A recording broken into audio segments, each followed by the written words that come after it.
Hey there. I'm excited to announce this to you today. This is what you've been waiting for in your spiritual quest. This is something I've wanted to do for a long time, and I'm finally ready to announce it that it's ready to go. It's the Grief to Growth Community Circle.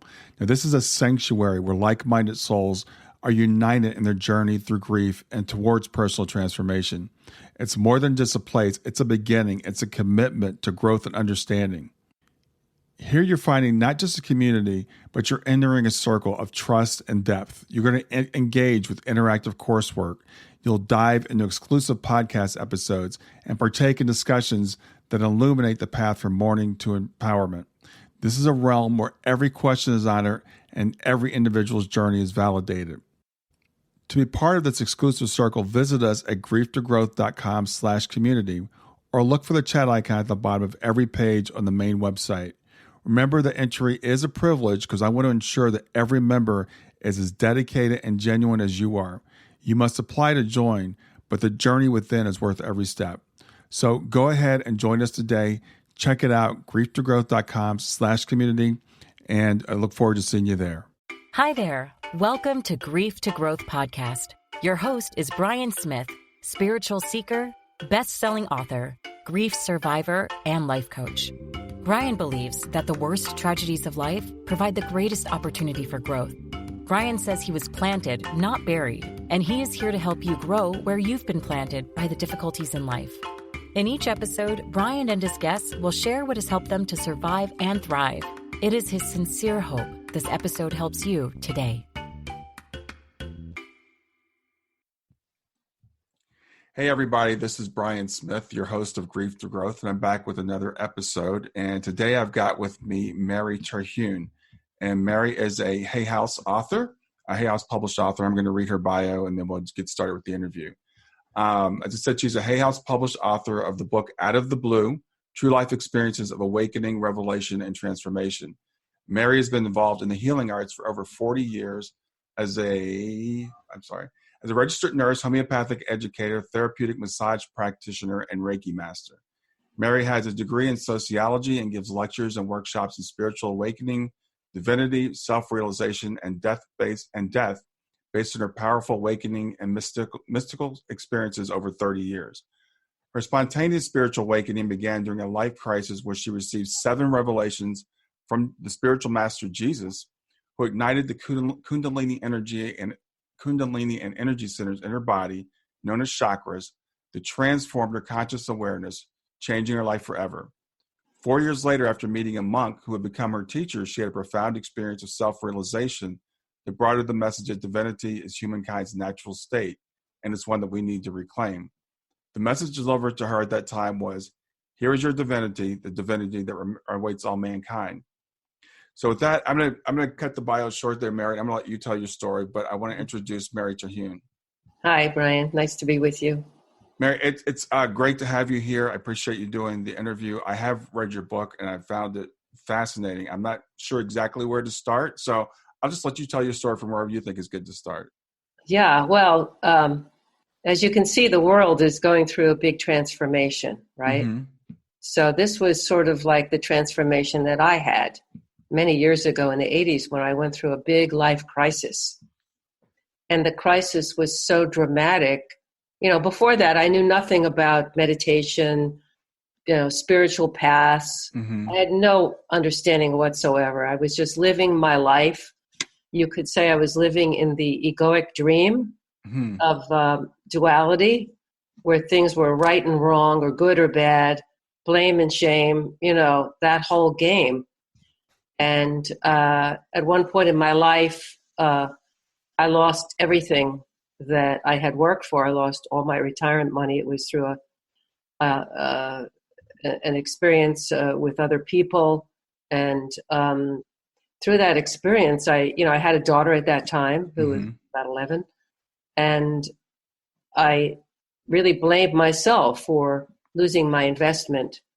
And it was a sizable amount, and it would be my retirement fund. Mm-hmm. Mm-hmm. So I was thrown into tremendous debt and such fear and anxiety that I could no longer contain this ongoing story in my mind that I was a loser. How could I do this? What's wrong with me?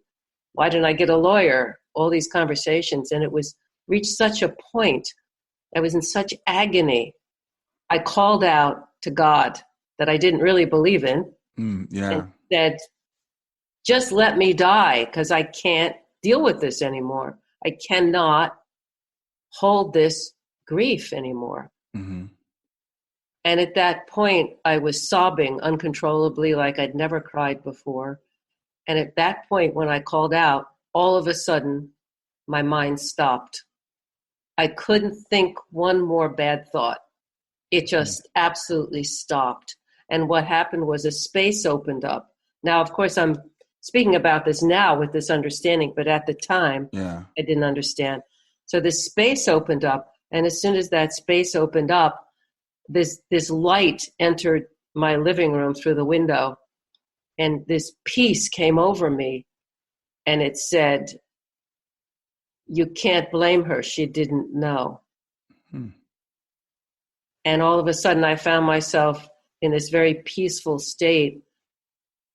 And he said to me, I realized then it was a spiritual master, and then I realized it was the Master Jesus, who was very much alive, but not like anything I was taught in the Catholic Church. Oh, really? Not that story. Yeah. This was a spiritual master. And he didn't belong to any religion. He belonged to the world, to like all of us. We all belong to the world. And he discovered that divinity in himself, and that was his message. And the first thing he spoke to me about was forgiveness. He gave me an experience of forgiveness. Then he went on to speak 6 other revelations, but it first began with forgiveness. And he said, now do you see that true forgiveness is self-forgiveness? And he explained, it was sort of like a download of information. When the light comes in, it has all this information and knowledge, and you're downloaded with it very, very fast. And it's beyond the mind, and you just have an understanding. You're downloaded with understandings. And he said, true forgiveness is self-forgiveness. In other words, you come into this life, you're playing in this realm, you take it on a separate identity. There's certain situations you have to go through. And when you have no remembrance of your true nature as being divine, you go through all of this until one day you wake up. Yeah. And you have to forgive yourself for being not awake. Because that's why he said, you have to forgive her. She didn't know. But once you walk through that door, now you do know. And then you have to integrate that awakening and that knowledge. And that takes time, because all of these years we've lived out of egoic structure. So it's easy to fall back into the blame game. And he went on to explain, it was 7 revelations, and I wrote them down so I remember them. Yeah. They're in the book, but just to give you the order. Yeah, please. He spoke about forgiveness, then he spoke about judgment, that there is no other. So when you're judging, coming from right and wrong, you're judging yourself. You're projecting a judgment. You're playing the game of right and wrong versus one's divine nature. And they spoke about the Bible. He said, now do you understand how they misuse my words in the Bible? And he had tremendous sorrow, and I felt his sorrow.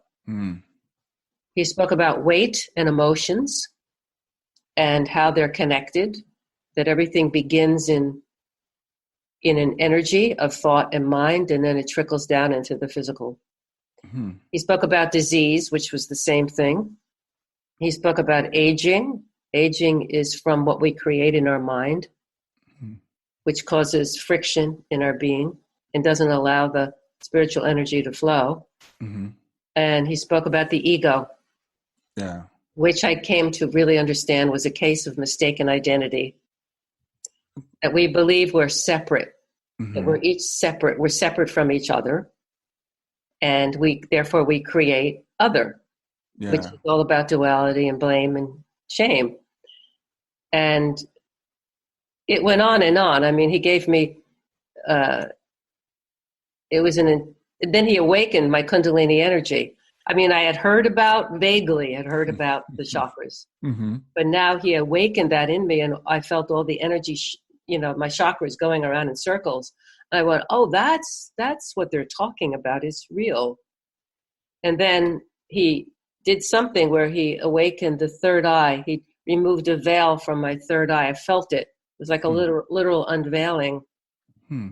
And of course, I had no understanding, no underpinning. This had never happened before.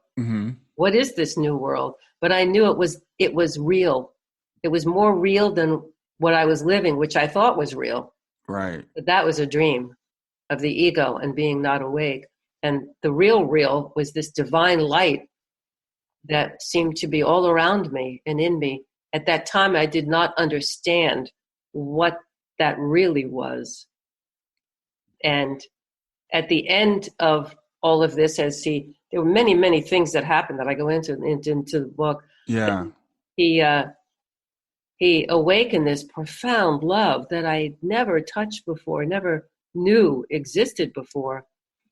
And when all of this ended, which I think went on for, I don't know, a half hour, who knows, because it was timeless. Yeah. And at some point he withdrew when he finished his speaking to me. I was able to get up from the couch. Oh, one of the things that he said was, and he gave me an experience of this, he said, it is easier, now do you see, it is easier for a camel to go through the eye of a needle than it is for a rich man to enter the kingdom of God.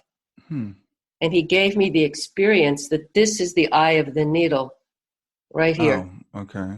And there's a passport agent here of divinity that if you have taken care of and released all the egoic structure here, all that blame game, at some point you can pass through the eye of a needle into the kingdom here, which sits here, of your divine nature, that it rests here. And by rich man, he went, one who is burdened with materialism.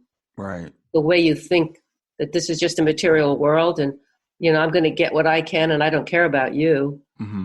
That sort of attitude, or rich in pride, or rich in, that's in that way.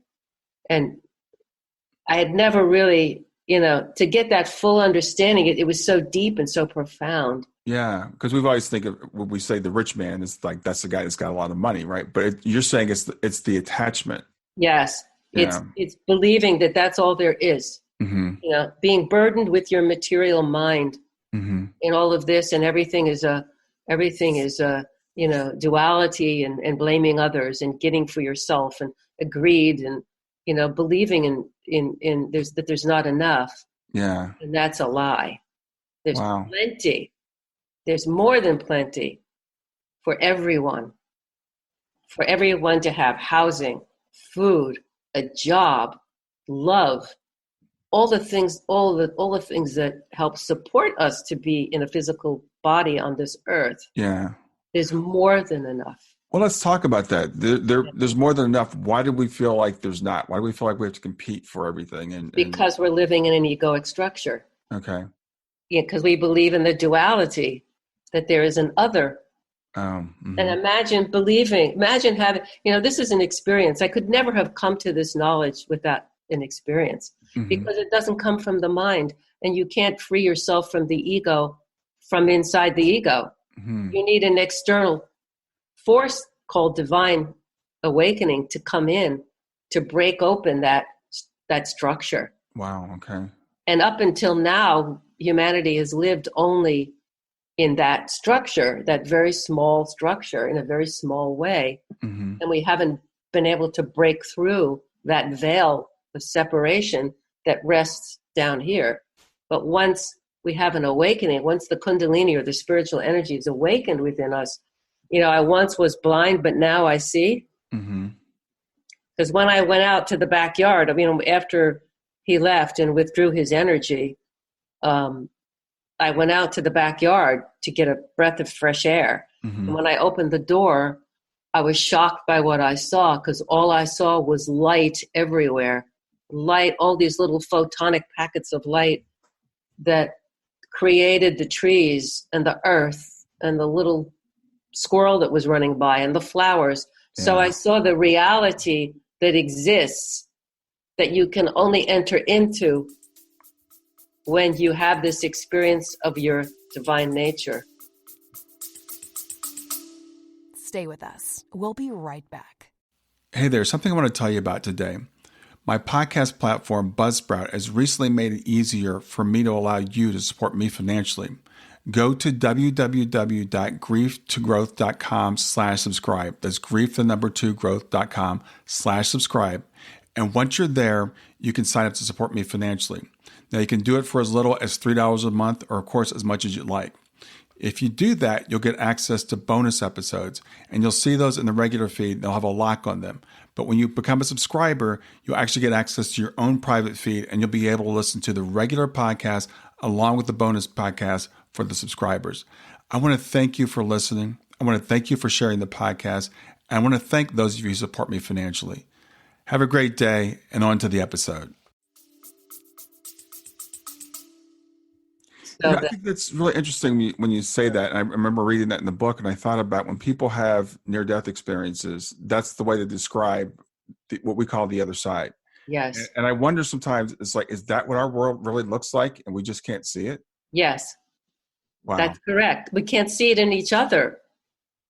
When you look into someone's eyes, you're literally looking into the light of God. Mm-hmm. You just don't know it. And once you know it, you can't deny it, because you walk through this door of understanding and you are transformed. Yeah. You're transfigured. It's an inner revelation that creates a revolution in you. Yeah. And you no longer, you may fall back into, that way of thinking. So, but you snap out of it very quickly, because you're not happy and you realize, wait a minute, remember who you are. Yeah. But you had this experience and you saw the world that way for a while, but then you don't see the world that way anymore. It fades, right? No, because what happened to me next, and I was in this love where I loved everybody and everything, and all I saw was love. And I'm reading this, I'm like, this is the way I want to live all the time. This went on day after day after day, to the point where I could no longer function at work, because all I was in this bliss. It was sort of like an Eckhart Tolle moment. Just like he said, he couldn't function anymore. All he could do was sit on a bench and watch this amazing display from this place of presence. Right. And here I was in this, not understanding what this was, but knowing it was the realest of the real, and that it was our true nature, without having a full understanding of what it was. And here I was going to work. I was working in research administration at Beth Israel Hospital here in Boston. And I was supposed to work with these figures and statistics. I couldn't make sense of it. I would just sit at the desk in this blissful state. At some point, I sort of... Well, this brings up a question that I asked you for some questions before the interview. And you brought up a question that I've always had with this. Do we need an ego? Because no. Well, it's interesting because in this, I hear people say we don't need an ego, but you were saying when you became kind of egoless, when you saw beyond that, you couldn't function in the world. That's because I didn't understand what was going on. Okay. And I couldn't anchor it. Okay. I didn't know how to anchor it. There was no anchoring. And then a few years later, I met a monk who initiated me into this deeper understanding. And then that's when I began to have a deeper understanding of what was going on. And very shortly after that, I had a full-blown experience of self-realization, where where all the Kundalini energy came up, where the story of our life is written from here down, and it's written in the Kundalini chakras, and all the issues of our lives that we have to deal with, all the karmic issues, everything that we have to deal with. When we've worked through all of that, and are choosing, you want to choose something more than that. This is when this initiation happens and it becomes alive. And then once it reaches here, the story, it's like a storybook that rolls up. It reaches here, and right here, the eye of the needle, where divine permission is given to enter the kingdom here. And I had the experience, what happened was the words were Sanskrit. They were Aham Brahmashmi. I am Brahman, and all this is my creation. So who is there to hate? Wow. And at that moment when I had that, I was outside and I looked up above this building, and there was Jesus rising in a cloud like this with his arms up. And I thought, how strange. Why is he here? Oh, I'm ascending as well, but ascending from here, ego, into the ascension of Vaikuntha, the heaven within, to bring heaven on earth. Mm-hmm. And this is the great shift that humanity is calling forth from inside themselves. In other words, consciousness wants to know itself. Okay. And so the world that we created out of egoic structure of lack and duality can no longer hold this energy that wants to be known within us. And it's happening on an individual level, and it's happening outside because it's time to wake up from this limited egoic structure. And so it did take me time to assimilate all of this, to really understand it. Right. But I knew it was absolute, utter truth, and it has never left me. The understanding of it has never left me. It's only deepened over time. It's only deepened. And so now I function quite well.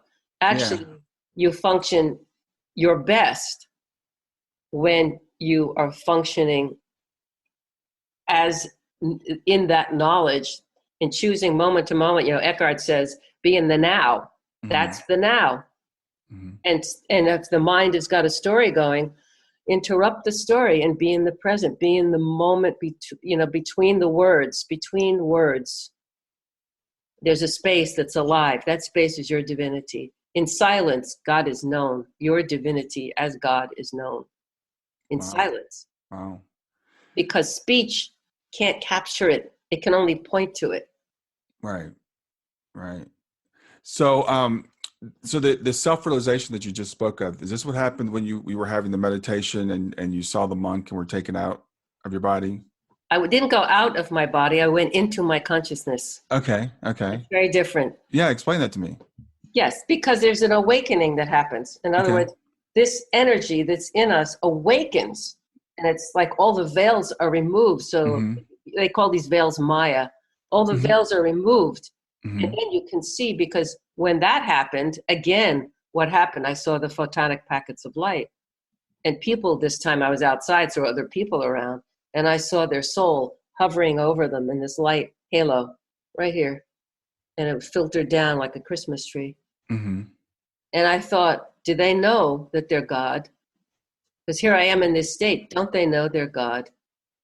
No, they're caught in the thought, thinking process of thinking they're small and, they're separate. And so the thing that I was delivered from immediately was fear. There was no fear. There was only this profound love. That's nature was love. It was not transactional love. It was love because its nature was love. This is our nature, and it's beyond transactional, and it's beyond egoic. And this is the huge leap in consciousness we are making. And it's interesting, the phrase you just used there that said, "Don't they know they are God?" And I think about what Jesus said when he was killed for people saying he claimed he was God. And I hear a lot of people who've had spiritual transformative experiences, people that have had near-death experiences. They'll say that I'm God, and people want to kill them too. So, coming from your Catholic background and saying something like that, how would you describe that to someone that would say, well, you're not really God? So sorry about that. We had a little technical difficulty, but we're back. And I was just asking Mary, because you mentioned the fact that you looked around at people, you're having the self-realization. Yes. And you said, don't they know that they are God? Yes. And I've heard other people that have had near-death experiences, spiritual transformative experiences, say things like that we are God. Yes. And that's a very people consider that to be a blasphemous statement. I mean, Jesus made that claim and he was killed for it. So how would you respond to that? Stay with us. We'll be right back. Hi there, I'm really excited to tell you about my latest ebook. It's 4 lessons that you can learn from the near-death experience without going through all the trouble of dying to learn them. I've been studying NDEs for several years now. I am completely convinced that not only are they 100% real, but that there's some very universal wisdom that we can get from the near-death experience. And I've distilled that down in this book into 4 short lessons. And I've also given you all the reasons why I believe that NDEs are absolutely real. So go to www.grieftogrowth.com/NDE lessons to pick it up for free. www.growth.com/NDE lessons. I hope you enjoy it. Well, the ego wants to kill you for saying that because it likes to have, full reign of duality or, so it kind of confronts our egoic structure. But the true reality is when you experience it, that there's that true underlying reality of everything is Brahman or God or whatever you want to call it, this divine nature. And it is our nature. It's everyone's nature. It's not exclusive. It's inclusive. It includes everyone. And that's a real affront to the egoic structure that this egoic structure that is not eternal. It's a very, it is just a structure in our mind, and we have learned to operate as separate identities. And it's based in fear. It's fear and separation. So anytime that it's confronted, it's a lot of fear because it knows its days are numbered. And we're numbering it. We're doing it. Humanity is calling forth its divinity. And you can't have 2 masters running the show. You can't have the ego running the show and your divine nature running the show. One has to go. And that's our free will. We can choose. We have our free will to choose if we want to live in that suffering of egoic structure of fear. Or do we want to choose our divine nature? But you can't have both because it falls. And you can see this is the fall that's happening now because we're calling forward our divine nature. Okay.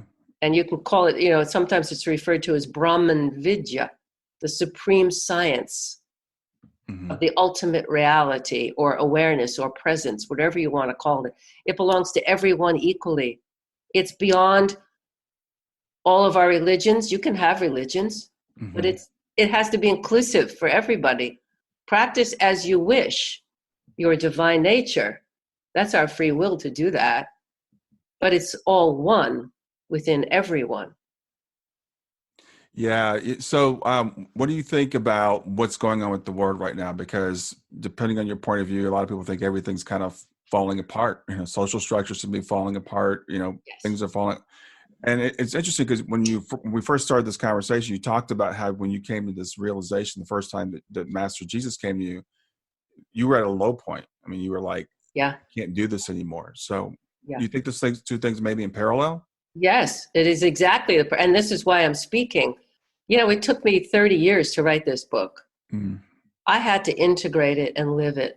And in those 30 years, I continued having mystical experiences. I've had many that I could not possibly put in the book, and I'd still be writing it.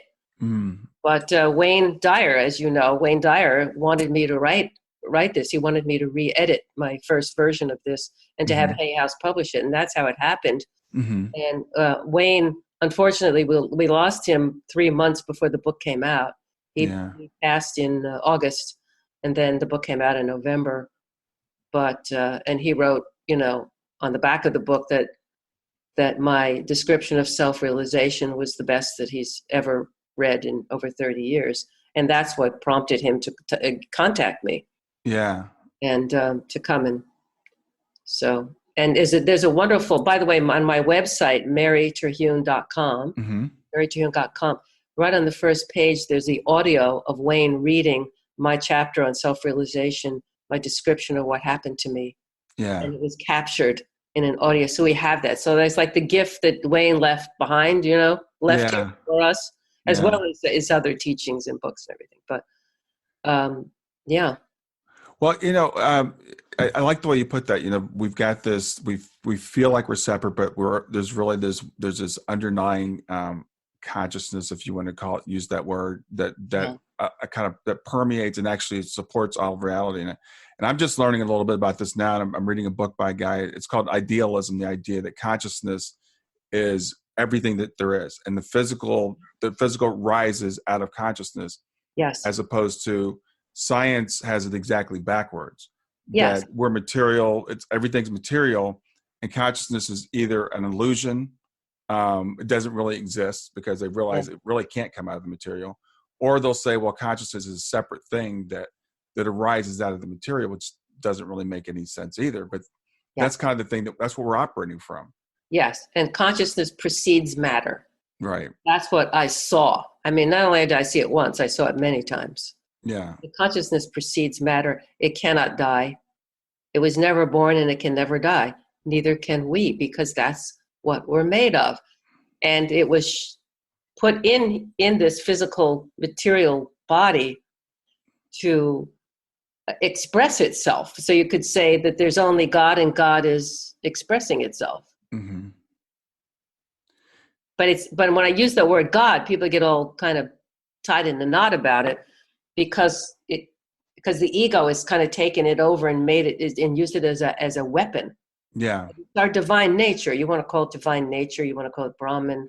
Yeah, the word God is so charged. I was talking to a near-death experiencer who's a friend of mine, and she said I use the word God, and people get upset about it in the near-death community. She was saying she felt that anyway. But it's consciousness, it's source. It's source, it's consciousness, and it's an experience. One cannot get this from philosophical books. Mm-hmm.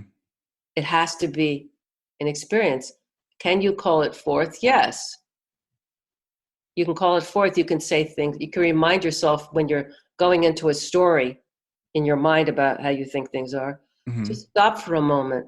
Say, I am that I am. I am that I am. And that's calling forth this divine consciousness that you truly are. Mm-hmm. I am that I am. A lot of people, they use that, a lot of people use Jesus and they say that he said, I am the way. But what was left out of that was I am is the way. Very different. Yeah. I am is the way. I am that I am. Mm-hmm. And that's when I had the full experience of self-realization. And the only reason I can speak of this with any authority is that I was given it. And it didn't, it came from our divine nature, this oneness. And it was Aham Brahmashmi, I am Brahman. And all this is my creation. So that it's difficult for the mind to conceive this because you always think in terms of other, something outside you. And when God is mentioned, it's, right away, there's a separation. Yeah. There's God and there's me. No, there's no me. There's no me. There's no individual me.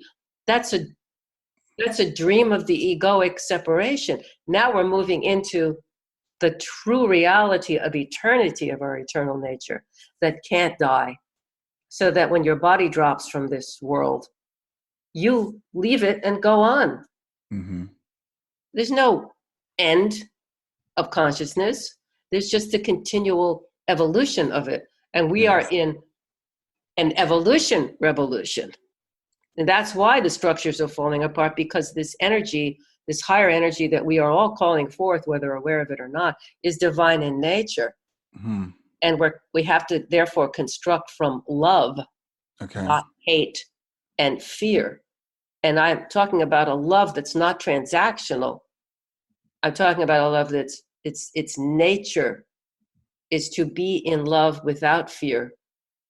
And people are beginning to make that because we're suffering in this duality. We're suffering in this hate. We're suffering in it. We're killing ourselves. Yeah. Literally. Yeah. Quite literally. So we're right on the brink of this evolution. And, the astrologers are talking about all of this. And they're saying, I was reading a friend of mine, and she wrote that, I just want to kind of look at my notes. She said, Jupiter and Saturn have been in earth signs for like eons. And that means very material. Earth is material. Now, at the end of this year, in December, Jupiter and Saturn is moving into Aquarius, which is an air sign, which means spirit, consciousness. So we're moving from this material egoic structures into creating from this divine nature that's beyond this material world. Now we're going into divine, so that consciousness precedes matter. So we're going to be creating more from this experience. It's not just philosophical. It's the inner experience that we're going through. Yeah. It's literally is a transfiguration inside of ourselves. And there's a war going on inside ourselves. Which am I going to choose? Which wolf will I feed? Yeah. The wolf of the ego and separation and fear and hate my brothers and sisters? Or am I going to feed the wolf of my divinity and reclaim my true nature and everyone's true nature? And you can see it in the light of, when you look into baby's eyes, you can see the light of God there. Yeah. There's no self there at that time. Right. That's why you love to look at a baby, because they're not caught yet in that self. They're just divine. Yeah. You look at little puppies, the same thing. You look in nature. That's our divinity, and we're reclaiming it inside of ourselves. It's a big inner war that's going on inside ourselves. This is the war, and we're in this war moment to moment. Are we choosing being in presence in this moment? Do we hold that door open for the next person coming through, or do we just shut it? So is there a purpose to us, incarnating and coming here and forgetting who we are and feeling this separation? Well, that was part of the evolution of humanity on the earth. And now it's time to evolve into bringing heaven on earth. Heaven, Vaikuntha, on earth. We have an earth chakra right at the bottom of our spine. That's earth. This is heaven. So all of this is rising up and meeting heaven to bring it on earth, to be expressed externally in ways we haven't even imagined yet as we awakened, So as we're having this conversation, and I was looking at some of the questions you sent me. You said, what is consciousness? Is it a living divine force? And why are we talking so much about it now? And I was listening to a podcast this morning, and the person was saying, I think we're going to get sick of the word consciousness because we're all talking about consciousness now. But as you said, it may just be a different way of talking about God. But as soon as we say God, we separate. Yes. God is this big thing that's outside of me, and I'm this little thing that just isn't, which is very egoic. I'm this little nothing. Yeah. And therefore, you create out of that. Oh boy, look what we've done. Yeah. So what is your experience of consciousness? Is it a living divine force? What is consciousness? Yes, it's the living divine force in us that animates and informs our body. It allows it to move, that allows our ability to see, to speak.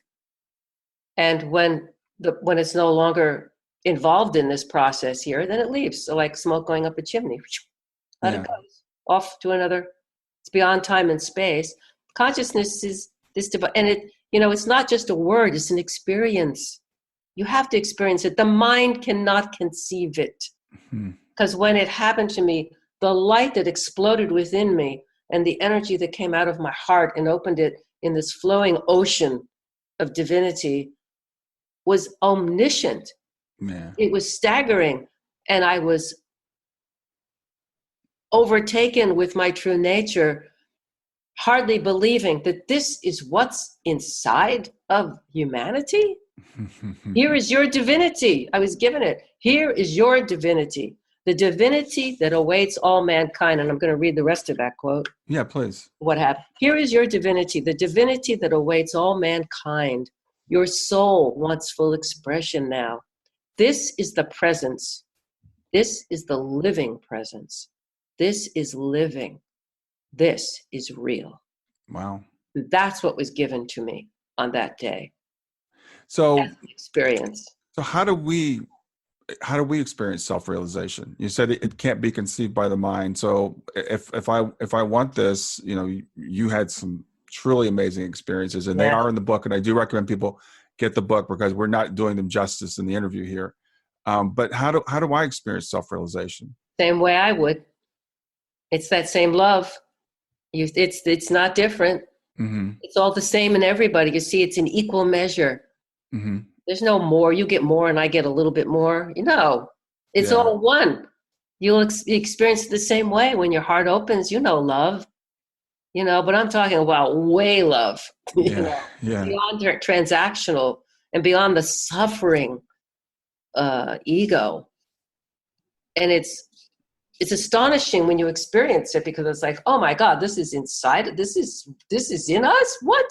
Yeah. How is this possible? But all the masters speak to it.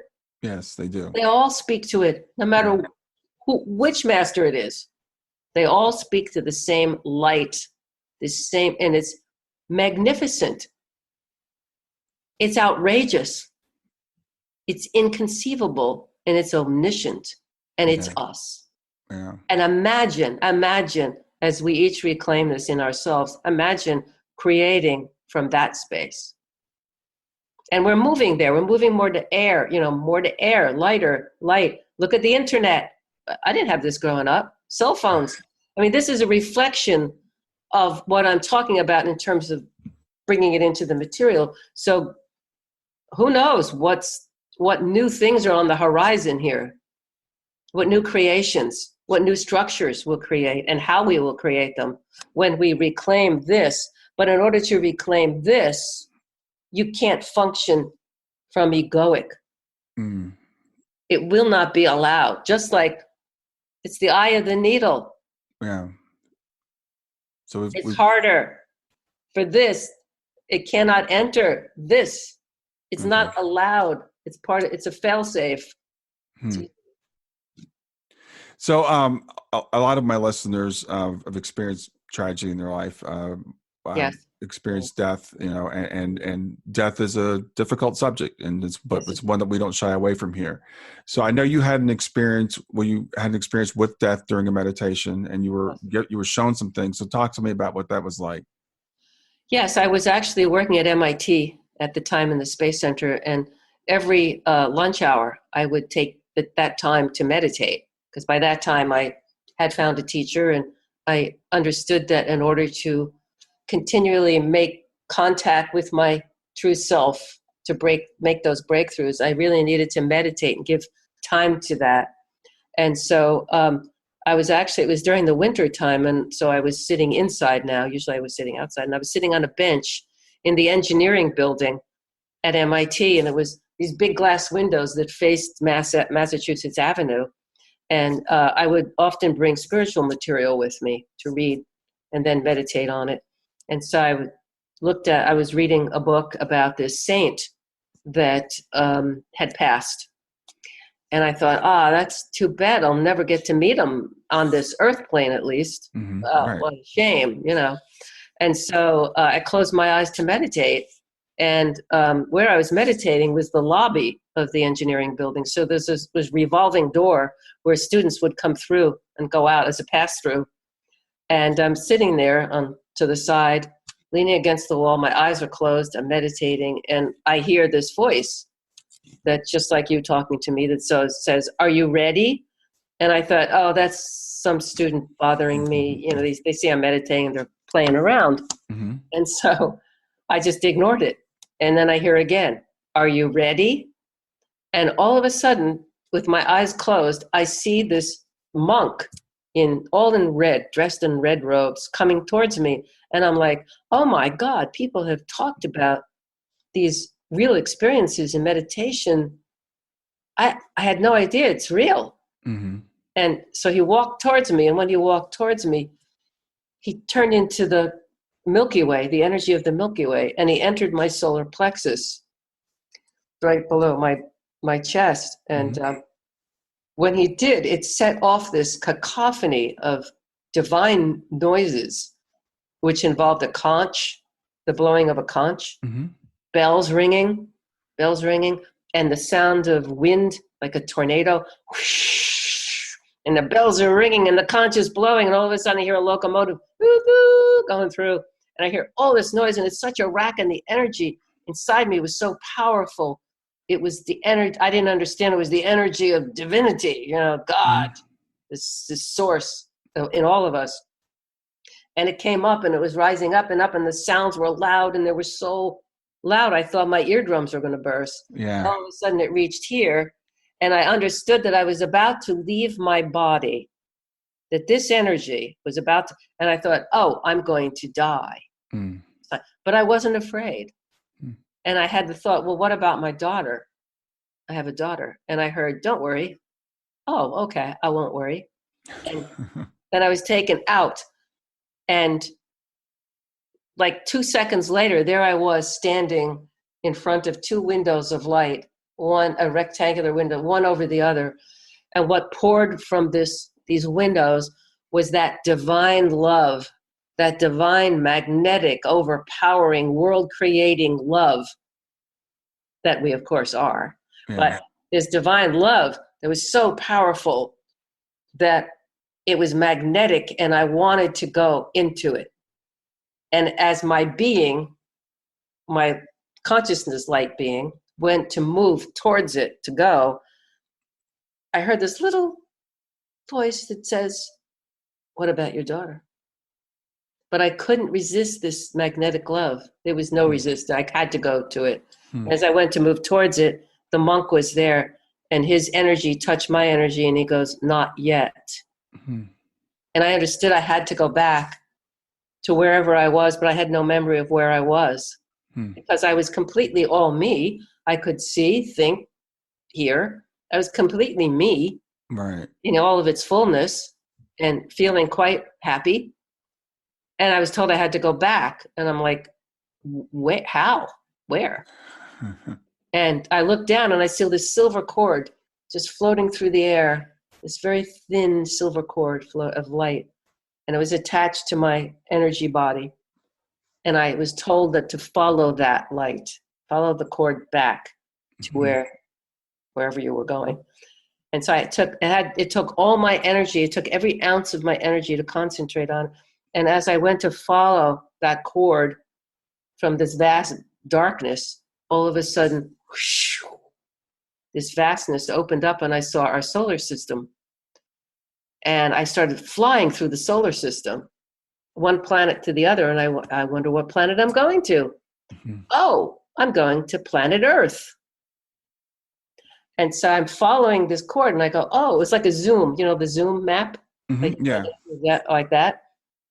Oh, I'm going to planet Earth. Oh, I'm going to North America, zooming down further. Oh, I'm going to Massachusetts, zooming down further. Oh, I'm going to MIT.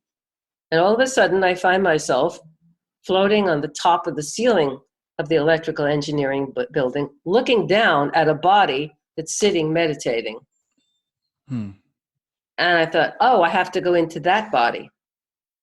I had no connection with that body. I wasn't male or female.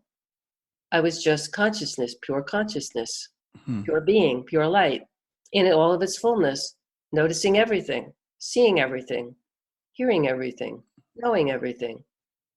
And I had to go back into that body. I called it that body. And as I go down, I entered through the top of the head the way I went out. And as the energy went in, my soul energy or consciousness, divinity, whatever you want to, went in, the whole body jumped literally like this. This is awful. God, it was like a tight shoe. Oh my God, this is terrible. I have to deal with this mind. I have to deal with these issues. Oh no. I was not happy. Wow. And as I had that thought, the monk all of a sudden appears in front of me, and he goes, you see the veil. The veil is very thin between here and there. Very thin. And he disappears. And I am left sitting on the bench, meditating in the electrical engineering building as I faced the reality of having to be back in this body to Interesting. deal with Wow. these issues, and these issues that are just temporary but instructive for me to come to my divinity and express it in the earth, and to deal with whatever it is I have to deal with, which is a divine mystery. Yeah. It is a divine mystery. Yeah. And I realized at that moment, wait a minute, if I can't die, because I realized that's what that was, I'm just leaving the body. Wait a minute, if I can't die, then I can't have the opposite. I can't be born. Wait a minute, the whole thing's an illusion. Oh my God. It was that sort of, when you're giving these experiences, you're downloaded with these understandings. And I understood that we are never born, you never die, you always are eternal. So, and that experience of death happened 3 months after. That was my experience of self-realization happened in July, and this happened in October. Okay. So one followed the other. So to give me a complete understanding of being here on this earth in this being, to continue my mystical education, so to speak, so that and I didn't know at some point that I would be speaking about these things. Yeah. People, but I had to be given a complete experience so that I could speak, because it would come through me with truth. Yeah. And of it, and I would be speaking to people who already know this, because we already know this in ourselves. And when I speak to what we know inside of each of us, you're like, oh yeah, that makes sense, that sort of thing, usually. Yeah, people start to recognize it. It's Yeah. more of I think a remembrance than it is learning. Perfect word, remembrance. Yeah. Remember who you are. What you described sounds you did, as far as we know, your body didn't stop functioning, but it sounds exactly like a near-death experience.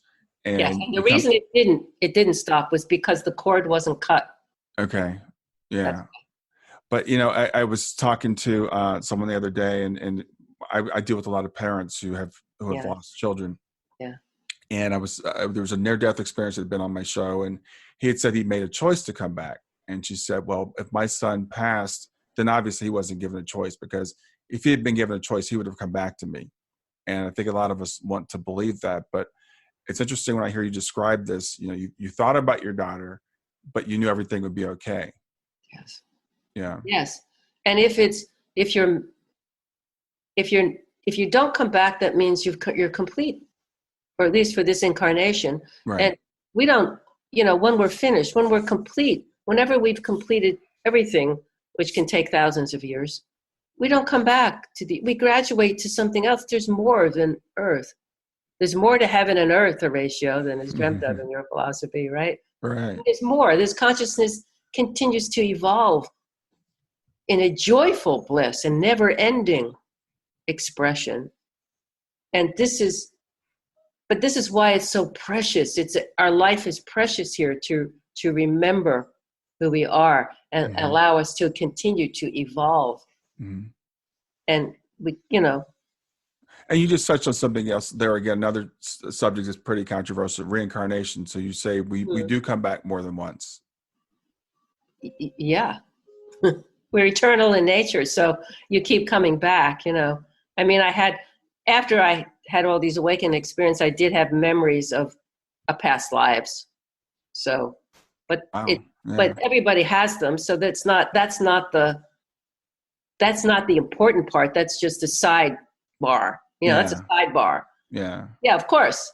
Because we're eternal in nature. So it's special on earth because we get to express the eternal nature in these physical forms. Right. To make visual in a certain, through these senses, to experience what it's like to eat chocolate ice cream. What is it like to love another person? What is it like to have a loving partner who's on this evolutionary road with me? What's that like? Yeah. What's it like to smell a flower? What's it like to hold a baby? Yeah. It's funny you say this. I think of my daughter who passed. She was 15 when she passed, but I would say to her, Shana, you haven't fully incarnated. You don't seem to really understand the rules of Earth, like gravity and things like that, and exercise, and you can't eat sugar all the time. But she was just like full out, like, I want to experience this. What's it like? She'd say, I want to feel, what's it like to have a broken leg? I'm like, Shana, we really don't want to, experience that, right?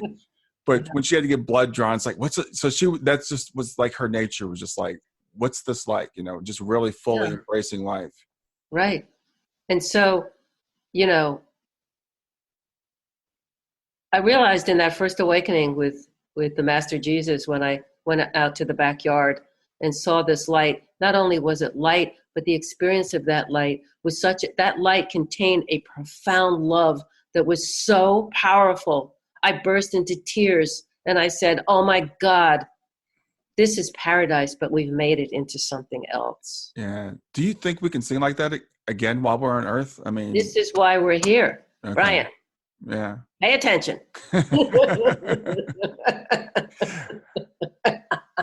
This is why we're here, Brian. This is why I'm talking to you. Yeah. To remember each other, to remind each other, to be with each other, to support each other through the veil of egoic structure that wants to have us continuously forget. And in each moment, we need to continually remember. Yeah. That's why I am that I am is a nice little sort of mantra or meme that you can take with you when you're getting caught up in your mind and what the story of your mind and what you think somebody said and you didn't like, and just stop it and say, no, I am that I am. And so is everyone. And the more you do that, the more it shows up in your world. It's just like how you create anything, right? You create it from your mental thought.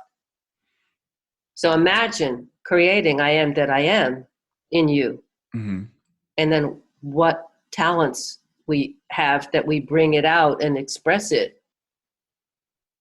This is an abundant, beyond words. There's more than enough of everything for everyone. Don't let anybody tell you otherwise. Yeah. It's not true. Yeah. I love that message.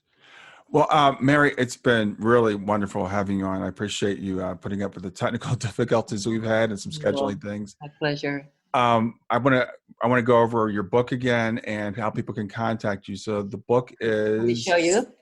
Can I show you here? Yes. Out of the Blue, True Life Experiences of Awakening, Revelation, and Transformation. And it's by Mary Terhune. It's Terhune. And Mary's website is maryterhune.com. I'll put all that in the show notes. Right. It's on Amazon, so they can get it that way. Yeah, it's on Amazon. I think so. You can get it there. I have read it. Actually, I read it twice. It's a great book. Mary has had a fascinating life. As I said, we just touched on some of her experiences here, so I do recommend you go out and get the book. A pleasure to meet you, Brian. If we were closer, we'd go to lunch.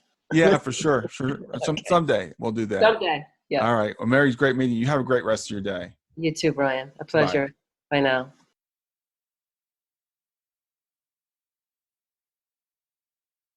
Well, I hope you enjoyed the episode. I want to make it really easy for you to reach me. So just send me a text to 31996 and simply text the word growth, GROWTH. In fact, you can right now just say, hey Siri, send a message to 31996. And when Siri asks you what you want to send, just say growth. You can do the same thing with OK Google. Thanks a lot. Have a wonderful day. Thanks for listening to Grief to Growth. Brian hopes that you find this episode helpful and will come back for future episodes. Brian's best-selling book, Grief to Growth, Planted Not Buried, is a great resource for anyone who is coping with grief or knows someone who is. If you enjoy the podcast and would like to support it, there are 3 things you can do to help. The first is to share the podcast with someone that you think it will help. The second is to go to iTunes, rate, and review the episode. The third way you can support the podcast is by becoming a patron. Head over to www.patreon.com/grief2growth. That's patreon.com/grief, the number 2, growth, and sign up to make a small monthly donation. Patrons get access to exclusive bonus content and knowledge that you are helping to spread the message of grief to growth. For more about Brian and Grief to Growth, visit www.grief2growth.com. Hi there. I hope you enjoyed this latest episode of the podcast, and I'd love to hear your thoughts. What questions came up for you? What did you like about it? What didn't you like about it? I invite you to visit us at grief2growth.circle.so. That's grief2growth.circle.so to continue the conversation with me and with other listeners. It's a space to sound off, to share reactions, and to go deeper into the topics from the show. I look forward to chatting more, and I hope to see you there.